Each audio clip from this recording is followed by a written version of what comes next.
Now, let's say you have a project that's pretty ready. How do you get it into the hands of someone else? Well, we can go from the top bar, we can click into seeing the release details. Here, we're able to bring everything into one place. So the idea here is that I can publish changes after I initially publish, but at first nothing is available. So the only way to access anything that's in the Vandall project is by being a project member or having a link of a file shared to you.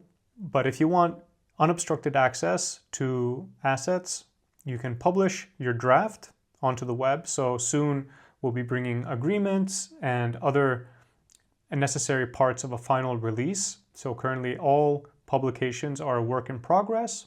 And once you hit publish draft, you'll see that the button changes and we have this copy link option. And now we can go and check out this link and we can see our wonderful release package, even if we don't define cover art. And we see the project description, we see the genre and other information that we had defined, as well as the credits that we can easily copy, as well as a list of file assets that will be included in the release package.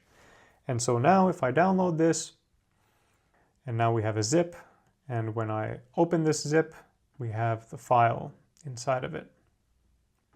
And if I make some changes, let's say we go into the metadata, and we change the name to Dreams version 2, and I save it here, and I come here, it has not yet been updated. So in order for changes to take effect, I have to update and publish updates to project.